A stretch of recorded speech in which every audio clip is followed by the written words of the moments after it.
Hey guys, whoo, wowza. I assume I take it you have all seen the season 6 finale of The Walking Dead, which premiered earlier tonight on AMC. Before I begin, of course, let me just warn you right now. This video will be full of massive, major spoilers from tonight's episode, especially since it's the season 6 finale. It was a big, juicy one at that, that's for sure. So if you're not caught up on The Walking Dead, on the season finale, or if you're behind by a few episodes, please, please, please do not keep watching or listening to this video until you are caught up and you have seen it. And once you are caught up, come on back and listen to or watch this video, as I will be now doing my episode review to the season 6 finale, Last Day on Earth. Whew, it did not go the way I thought it would, which surprised me in a good way, because that's what I love about the show, is that it keeps you on your toes and literally on the edge of your seat. And it was an incredibly tense episode. I think that was the most tension I had ever felt physically in my own being while I was watching this episode, knowing how it was probably going to end. And obviously, tonight we finally got a big introduction to one of the biggest, baddest characters in the history of The Walking Dead, the barbed wire bat swinging Negan, leader of the Saviors. And spoiler alert, murderer of one of Rick's gay group members.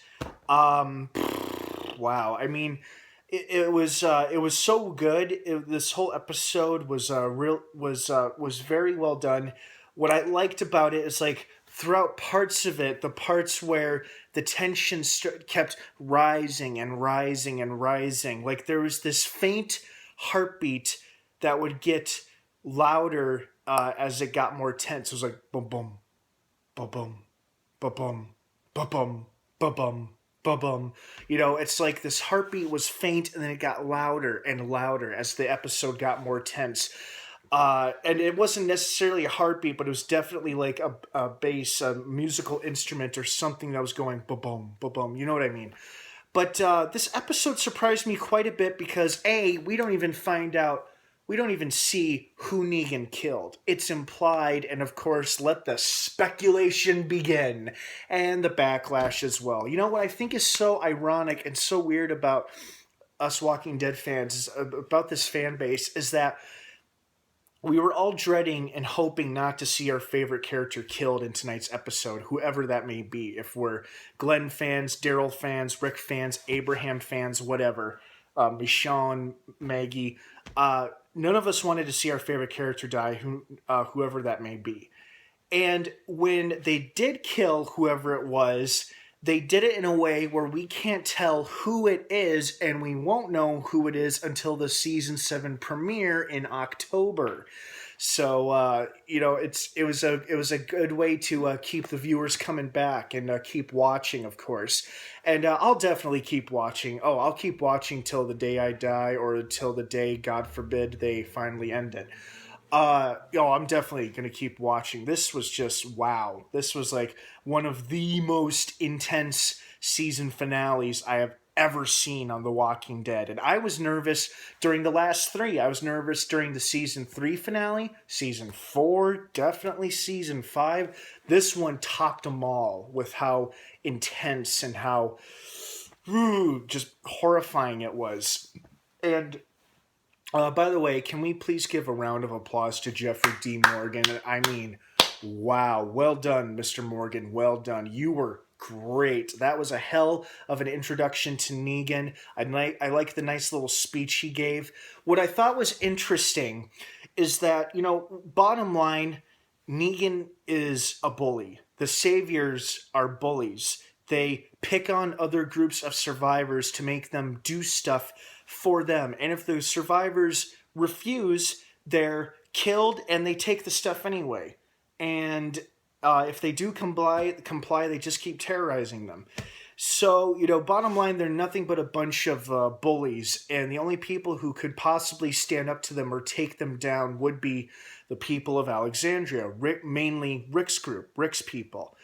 But what was so interesting was that, you know, this episode started off so, our characters started off so strong and confident and just overall powerful in their ways, powerful in their methods. And the look on Rick's face and everybody's face who's lined up in the dreaded final minutes of the episode, and they're all wondering who's going to bite it because Negan is going down the road, because he's basically telling them the deal. He's saying that they all work for him now. They all work for the Saviors. They are going to do, the people of Alexandria are going to do what the Saviors want them to do. They're basically going to bully and terrorize them like they have to Hilltop Colony and God knows who else. But they must be punished for their actions because, as he points out, they have killed a lot of his men, a lot of his people over the past several episodes. And he is not pleased about that, about the loss of manpower. So to let them know who's boss and who's in charge and he is not to be fucked with, he decides to kill one of them. And he does it in a way that is so creepy and so I'm holding all the cards kind of way, that he goes down the line and starts doing eeny, meeny, miny, mo in a slow way. And the characters on the screen and we, the viewers, are just like, just because we don't know who's it going to be. And when he does pick someone, it's filmed in such a way we don't know who it is, but of course we are already beginning to analyze and break it down shot by shot as to who it possibly could be and why. I personally think it's Maggie. The reason I say this is because when Negan was looking at her earlier and he was pointing Lucille, his bat, directly at her, it caused Glenn to, basically have a bit of an emotional outburst, but Dwight and another Savior quickly restrained him, and Negan, who acted like was quite understanding of the situation, is like, okay, I get it. Emotions are high, but if you do any shit like that again, I will kill you, or I'll kill anybody else here. He's like, no more outbursts, basically. No more outbursts. And I think based on Glenn's reaction alone, that would give Negan an incentive and a realization to realize, this young guy here really cares about this girl here. Are they husband and wife? Are they boyfriend, girlfriend, whatever? Obviously, he cares a great deal about her. And I want to hurt these people, really hurt them hard. So I think I'll kill her. Now, I don't think he knows she was pregnant. In fact, I don't think any of the Saviors knew that. And it probably wouldn't have mattered anyway, because despite her being pregnant or not, Negan probably still would have bashed her skull in.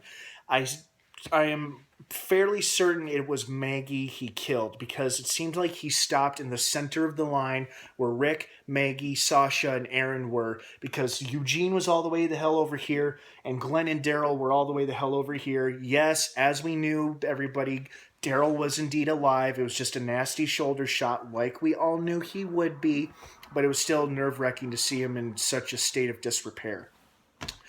So we don't know who Negan killed, and we're not going to know until the Season 7 premiere in October. What I'm curious about is how the hell are they going to show us the trailer for Season 7 at Comic-Con later this summer, later this year in San Diego, or if there will be even a trailer at all without revealing or spoiling who Negan killed. If they do show a trailer, they're going to show footage that is not from the season premiere, or at least not the revelation of who Negan killed. And I know a lot of, like I said earlier, a lot of fans were worried about if our favorite character was going to die or not. And when they don't show who Negan killed, that's what pissed people off too. So it was like, okay, kind of make up your mind, guys. But I think what mostly angered people was the fact that it was just this enormous cliffhanger, and some of us were not okay with that. I personally was like, no! I was watching with my friends, and my buddy and I both groaned simultaneously, like, no!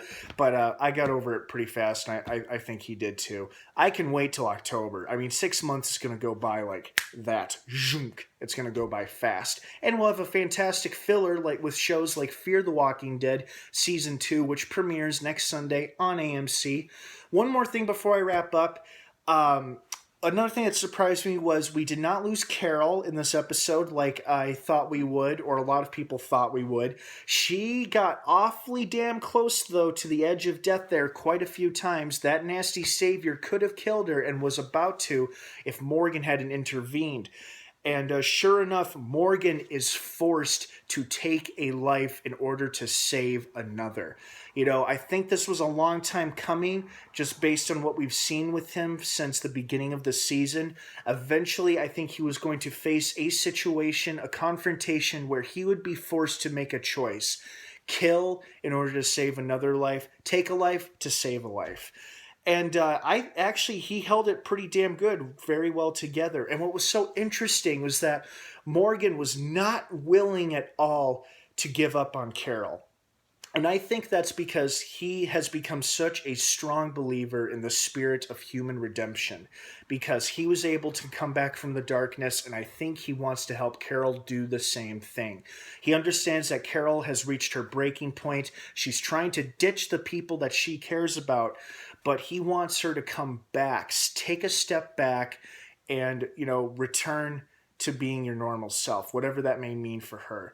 Another interesting tidbit: the men they encounter after Morgan shoots the savior. It's the same guy that Rick and Morgan encountered on the farm when Rick tried to shoot him, but Morgan stopped him, and the guy was wearing body armor while he was looking for his horse. Sure enough, Morgan found his nice horse, went riding through the streets. Also, very cool watching Morgan riding on a horse. I don't know why that is, but I really, really liked it. Anyway, I don't think these guys are necessarily saviors, because they definitely seemed less confrontational and less hostile than most of the saviors we've encountered. And there's just something about them that wasn't as threatening as the saviors have a way about them when they first present themselves to other survivors. These guys seem to be a bit more level-headed and approachable is the word I'm looking for.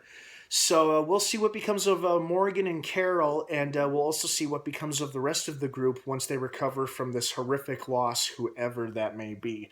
I cannot wait. I am super excited. Overall, this season was amazing. That's what I love about the show. They continue to outdo themselves season by season. They've got their strong points, and yes, they have their weaker, softer points, but overall, it keeps getting stronger and stronger and better with every single episode, and I just cannot wait for season 7 and what's to come. All right, you guys, I hope you enjoyed the season 6 finale and season 6 overall as much as I did. What were your favorite moments and parts? Who do you think is dead at the end of this episode? Please leave your comments and your feedback down below in the comments section. I'd love to hear from everybody. Let's please be respectful and civil of one another's beliefs and opinions, of course. Don't forget to subscribe to this channel and like this video. And stay tuned, as I will be doing more episode reviews coming up later next week, starting with the Season 2 premiere, Fear the Walking Dead, which premieres on AMC April 10th next week. So watch out for that. Thanks again for enjoying The Walking Dead with me, guys. I hope you guys loved it as much as I did. Have a great rest of the night. Get a good start to the week tomorrow. And of course, until next time, may the Force be with you.